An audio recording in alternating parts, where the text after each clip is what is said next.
इसलिए बोल रहा हूँ 4-5 बातें हैं जिनको हमें बहुत ही आत्मसात करने की जरूरत है। किसी का इंतजार नहीं करना। देश अब स्वतंत्र हो गया है। आज हम 79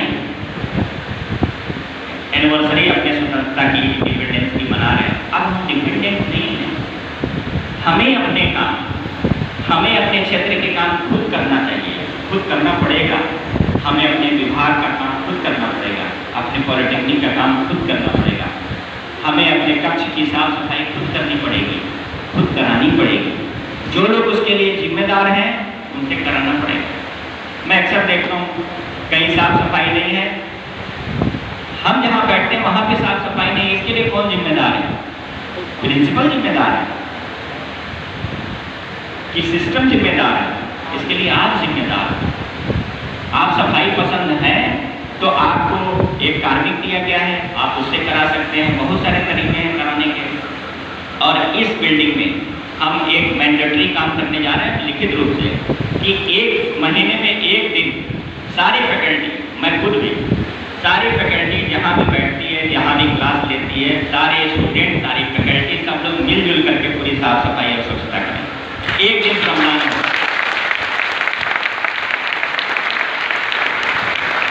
उस दिन श्रमदान होगा और उस श्रमदान में जो बच्चे पार्टिसिपेट करेंगे उनको SCA के सर्वोच्च अंक दिए जाएंगे। ये भी मैं आपको घोषणा करता हूँ, सर्वोच्च अंक दिए जाएंगे। और इसके साथ एक बात और थी कि हर परिक्षेत्र में, हर फ्लोर पे एक अधिकारी नियुक्त किया गया है सुरक्षा समिति का, जिसकी मॉनिटरिंग हमारे अध्यक्ष इलेक्ट्रिकल अखिलेश चतुर्वेदी जी करेंगे। ऑर्डर जारी नहीं हुआ क्या? उसका हो गया, उसका ऑर्डर भी जारी हो गया। लेकिन उसमें कुछ 4th क्लास जो हमारे सहयोगी हैं उन सभी लोगों की ड्यूटी जहाँ जहाँ पे लगी है वो उनकी जिम्मेदारी है। वो सारी मॉनिटरिंग करेंगे। उसके साथ में हम सभी लोग, 4th क्लास हो चाहे स्टूडेंट हो, चाहे क्लास 1 हो, चाहे क्लास 2 हो, सब लोग मिल करके इस पूरे परिसर को स्वच्छ होने बनाएंगे। और एक बात, हमारे में से ज़्यादातर स्टाफ गुटखा शायद कार्य अवधि में नहीं खाता और खाता भी है, तो इस बात से जरूर अवेयर रहता है कि अगर प्रिंसिपल साहब हमको देख लेंगे तो हमारी ऐसी तैसी तो जरूर करेंगे। तो वो मैं ये नहीं मतलब वो कर सकता हूँ कि बहुत से लोग, फिर भी बहुत से लोग खाते हैं, मुझे पता है बहुत से लोग खाते हैं। बच्चा कोई नहीं खाना चाहिए। इसके लिए क्या है कि आपकी कई बार अनप्लान्ड सर्चिंग ली जाएगी, बैग्स की, आपके पॉकेट्स की। जो हमारी फीमेल, जो गर्ल्स स्टूडेंट्स हैं, इनकी हमारी फीमेल ऑफिसर्स तलाशी लें और अच्छी तलाशी। ना 99% तो बच्चियां खाती नहीं हैं, हो सकता है एक आध तो कभी कोई खाता हो नहीं कर सकते, इसलिए मैं 99% कर रहा हूँ। लड़का अगर कोई खाएगा तो आप ये समझ लीजिए उस दिन बहुत ही स्ट्रॉन्ग और बहुत ही कड़ा वो अनुशासनिक कार्रवाई उसके विरुद्ध होगी। ये कतई पसंद नहीं है। इस हाल में आप लोग बैठे हैं, आपको नहीं पता होगा इस हाल को मेट्रो से पास कराने के लिए मैंने कितनी लड़ाई लड़ी है। लोकेंद्र को शायद पता हो, Lokendra Tripathi, whether you were in the initial team और नॉट, थे उसमें आप, क्योंकि हमारे पास कहीं पर कोई मल्टीपर्पज हाल इस तरह का नहीं था, आरडी स्टाइल में नहीं था। लेकिन इसको हम लोगों ने कैसे दिया? बहुत सारी यहाँ पे चीज़ों को हम लोगों ने मेट्रो से बहुत ही ज़्यादा टेबल टॉक के बाद बहुत ज़्यादा जिद करके, बहुत ज़्यादा आर्गूमेंट करके और बहुत ज़्यादा लड़ाई लड़ करके, एडमिनिस्ट्रेटिव लड़ाई लड़ करके हम लोगों ने इसको लिया। ये भी मेरा एक सपना था कि हम जिस संस्थान में जाएं उसको कुछ उत्कृष्टता की ओर ले चलें। हम एक मॉडल संस्था के रूप में इस संस्था को देखना चाहते थे। बहुत सारी चीज़ों में मॉडल हो गया। ये घोषणा हमने 2019 में किया था, जो लोग सुने होंगे।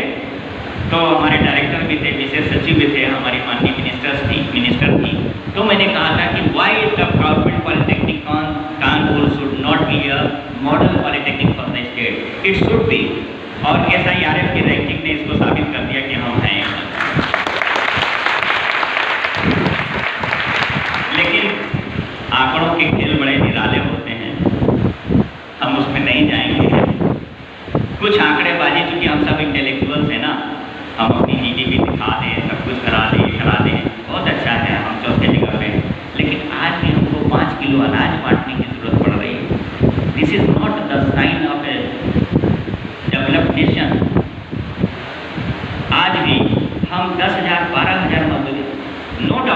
जो आंकड़े हमारे पास हैं वो सही हैं, हम चौथे नंबर की इकॉनमी है, हमारी जीडीपी बहुत अच्छी है, लेकिन हमारे पास चैलेंजेस बहुत अधिक हैं।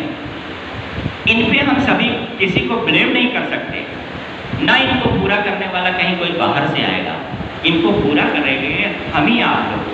जब हम देश नहीं चला सकते, हम जीडीपी को बहुत अच्छा नहीं मतलब बहुत आगे लेकर नहीं चले जा सकते, हम बहुत बड़ी योजनाएं, हम माननीय मुख्यमंत्री जी के बराबर अगर सोचें तो हम वो नहीं काम कर सकते, क्योंकि हमारा दायरा यहाँ पर है। लेकिन एक चीज़ हमारे पास में है कि जिस जगह पे हम हैं, हम स्टूडेंट हैं, हमारा जो उद्देश्य है कि हम इसको पढ़ें, अच्छी तरह से पढ़ें, जिसलिए हमारे मदर फादर हमें यहाँ भेजे हैं, उसको हम अच्छी तरह से यहाँ पे पूरा कर लें, तो हम इस देश के विकास में, इस देश को डेवलप करने में अपना योगदान दे सकते हैं। हम अच्छी तरह से पढ़ाएं, हम अपने जहाँ पर जिस केबिन में है उसको अच्छी तरह से साफ सफाई रखें। अभी हमारे एक साथी अनूप चतुर्वेदी यहाँ से बोल रहे हैं कि छोटी छोटी बातों पे हम लोग मतभेद हो जाता है, और मतभेद ऐसा हो जाता है कि एक दूसरे के प्रति वैमनस्यता आने लगती है। ये तो अच्छी बात नहीं, मतभेद होना कोई बुरी बात नहीं है। डिफरेंस ऑफ ओपिनियन अगर रहेगा ही नहीं तो बेटरमेंट के कभी चांसेस ही नहीं होंगे। Difference of opinion is a very good and very positive thing. The thing is that कि आप उसको किस रूप में ग्रहण करना चाहते हैं। मुझे अभी याद आ रहा है कि एक कविता के वो है ना कि हम ही हम हैं तो क्या हम हैं, तुम ही तुम हो तो क्या तुम हो, जो हम हैं तो तुम हो, जो तुम हो तो हम हैं। और हम सबने पढ़ा है कि अकेला चना कभी भाड़ नहीं फोड़ सकता। फोड़ सकता है क्या? बहुत सारे चने चाहिए, और सारे चने एक जैसे नहीं हो जाते।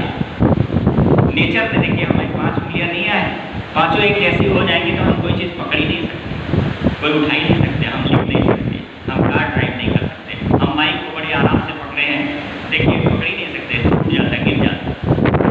तो डिफरेंस होना बुरी बात नहीं है। Difference of opinion, difference of thoughts को पॉजिटिव बना देना, this is the power of human mind. और ये हम नहीं सीखेंगे, हम नहीं करेंगे तो कौन करेगा इसको? हमें करना चाहिए। हर समय किसी भी नई सोच का, किसी भी नए विचार का अगर हम स्वागत नहीं करेंगे तो हम फिर पीछे चले जाएंगे, पीछे चलते चले जाएंगे। आज हम किसी दूसरे को ब्लेम नहीं कर सकते कि हमारे इस काम के लिए फलाने दोषी, ठीक है दोषी थे, कल को क्या होगा, आने वाला जो समय है उसके लिए कौन दोषी होगा? हम दोषी होंगे ना। तो आप अपने टारगेट सेट करिए, आप टारगेट सेट करिए कि हम जहाँ पर हैं, जिस स्थान में हैं, जिस विभाग में हैं, जिस क्लास में हैं, जिस विषय को पढ़ा रहे हैं, इस विषय का हम 100% रिजल्ट लाने का प्रयास करेंगे। इस विषय में हम बच्चे को बहुत ही ज़्यादा इक्विप्ड करेंगे टेक्निकली, इस लैब को हम बहुत ही अच्छा करेंगे, इस लैब को हम मॉडर्नाइज करेंगे। कौन आपको रोके हुए? कौन रोके हुए? प्रपोजल ले आके दे देंगे, हमारे यहाँ ये कमी है, अरे प्रधानाचार्य कर लेगा क्या, हेड ऑफ डिपार्टमेंट से पकड़े कर लेगा क्या, या प्रिंसिपल कर लेगा? It's a collective responsibility of we all. हम सब की, छात्र भी इसमें कलेक्टिवली रिस्पॉन्सिबल है। तो हम सभी को ये करना चाहिए। एक तो मैंने बताया कि बिल्डिंग में हो जाए, टॉप में हो जाए। हम जिस दिन ज्वाइन किए थे, थोड़े दिन बाद यहाँ पर एक ट्रेनिंग एंड प्लेसमेंट को लेकर के थोड़ा सा मतभेद हो गया। जो पुराना ट्रेनिंग प्लेसमेंट ऑफिसर था, उससे मैं जो चाहता था वो नहीं हुआ। तो उस दिन मैंने संकल्प किया था कि हम कम से कम 2000 बच्चों को हर साल जॉब दिलाएंगे। हमने वो भी पूरा कर लिया। और वो जो 2000 बच्चे हैं वो हमारे पॉलिटेक्निक के नहीं हैं, हमारे पास पूरा डेटा है। कुछ चीज़ें और बाकी हैं, हम जो जिसमें अभी हम नहीं कर पाए। हम क्या चाहते हैं कि हमारी सारी लैब्स मॉडर्नाइज हो जाएं, और अब तो हमारे पास गवर्नमेंट ने हमें 6.5 करोड़ रुपए दिए कि ठीक है तुम मॉडर्नाइज करो। और मैं आज के इस दिन पे आपसे बताता हूँ हर विभागाध्यक्ष और विभाग प्रभारी की जिम्मेदारी होगी कि आगे आने वाले 3 से 6 महीने के अंदर वो अपनी लैब को मॉडर्नाइज कर ही ले, अदरवाइज उचित नहीं होगा। जरूर कर लीजिए। आपके पास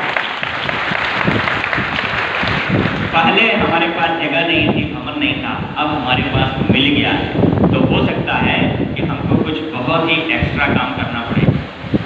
टीचिंग मेथडोलॉजी में परिवर्तन लाना पड़े कि हम तो पढ़ाएंगे, ये करेंगे। आपको सर्वे करना पड़ेगा, मशीन्स कहाँ मिलेंगी, उनके स्पेसिफिकेशंस क्या होंगे, उसका अप्रॉक्सीमेट रेट क्या होगा, जिम से किस तरह से करेंगे, टर्म्स कंडीशंस कैसी होंगी, ये सारी चीज़ें सभी विभाग को करनी है। और जो विभाग करेगा उसका एप्रिसिएशन है, उसको एक्सीलेंसी का सर्टिफिकेट जो डीडीओ के द्वारा, हेड ऑफ द ऑफिस के द्वारा दिया जा सकता है वो दिया जाएगा। जो नहीं करेगा उसको अनसेटिस्फैक्ट्री का भी मिलेगा।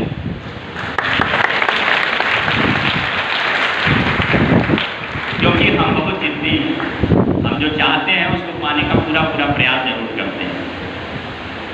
और हम अपने जीवन का एक जो अनुभव एक्सपीरियंस है वो भी मैं आपके बारे में आप सभी से शेयर करना चाहता हूँ।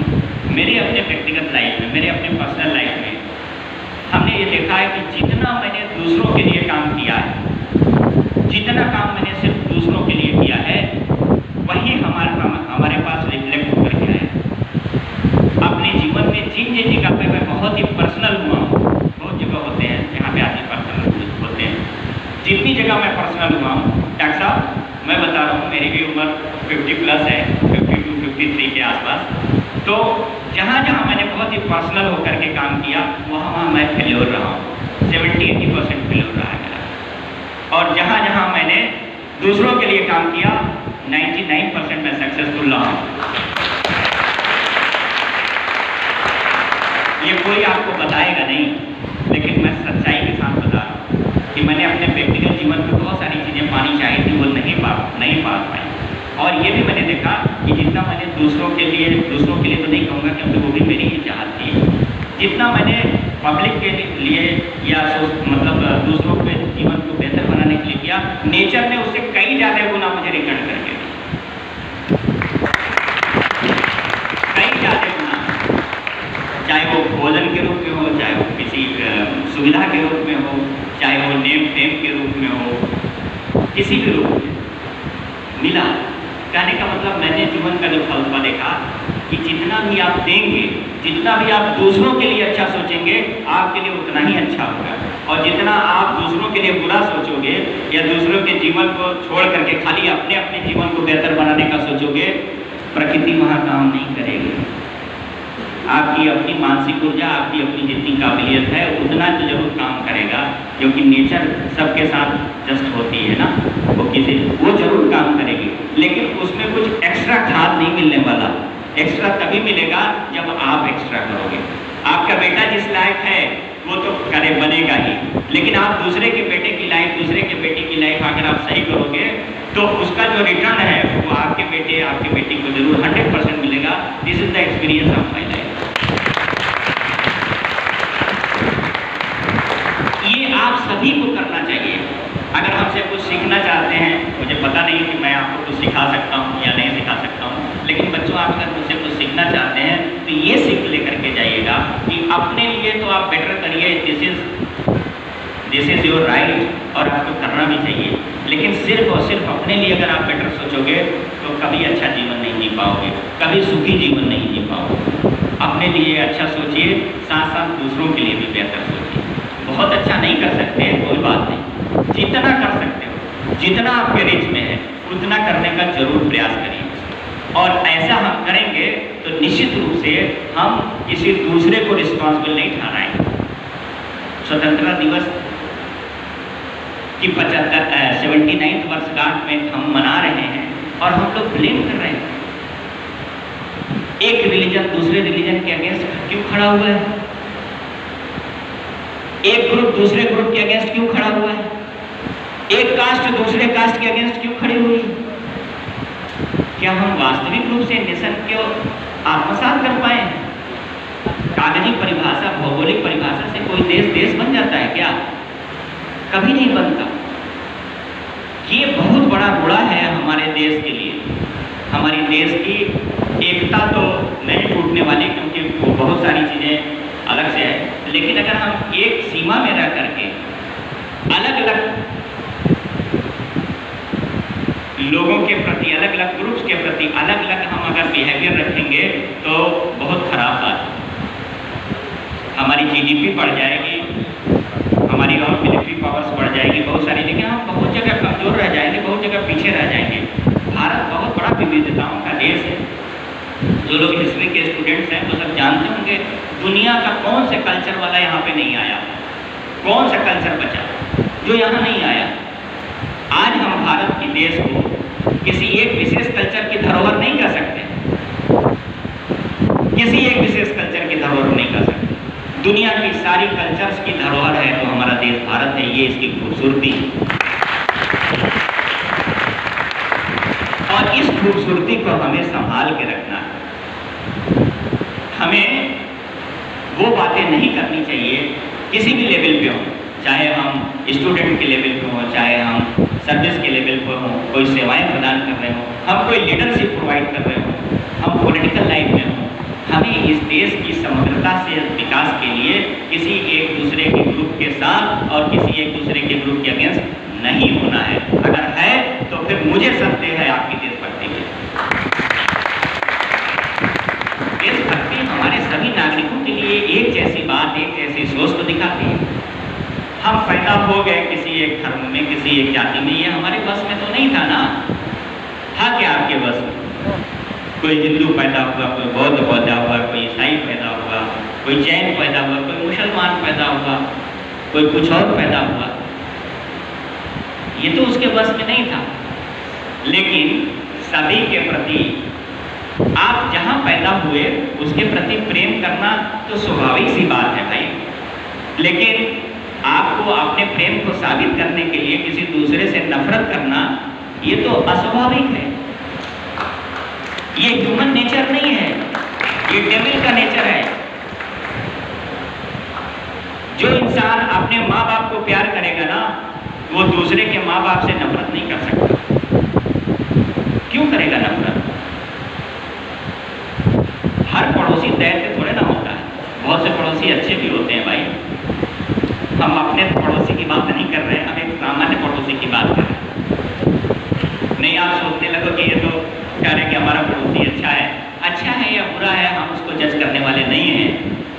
उसके लिए हमारी भारत सरकार है, हमारी विदेश नीति है ना, हमारी रक्षा नीति, वो जज करें, हम नहीं जज कर रहे। हम तो उस पड़ोसी की बात कर रहे हैं जहाँ हम रह रहे हैं, जिस रह रहे हैं। हमारा पड़ोसी सामने बैठा हुआ है, बहुत बदमाश है, लेकिन उसके लिए हम भी बहुत माले में बदमाश होंगे। हमारे जैसा वो नहीं तो उसके जैसे हम भी तो नहीं है ना भाई। तो कुछ संभावनाएं उनके अंदर अगर हो सकती हैं तो हमारे अंदर भी बहुत सारी संभावनाएं होंगी। ये बाई डायरेक्शनल होना चाहिए। ये एक विकसित समाज का निर्माण करना इस देश के लोगों की ज़रूरतें हैं। मैं इसलिए बता रहा हूँ बच्चों, क्योंकि मैं बहुत सारे रील देखता हूँ बहुत सारे बच्चे, बहुत सारे यंगस्टर्स कई ऐसी हिंसात्मक बातों को की रील बनाते हैं, कोई ऐसी चीज़ें बनाती हैं, कोई किसी समुदाय के विपरीत बनाते हैं। कोई सरकार, कोई नेशन आपको ऐसा करने की परमिशन नहीं देता, ऐसा करने के लिए प्रेरित नहीं कर रहा। अगर वो प्रेरित कोई भी कर रहा हो किसी भी लेवल से, वो गलत है। सार्वजनिक रूप से किसी देश को आगे ले चलने के लिए बहुत सारी पॉजिटिविटी डेवलप करनी चाहिए, और पॉजिटिविटी, सकारात्मकता डेवलप करनी ही पड़ेगी। संकीर्ण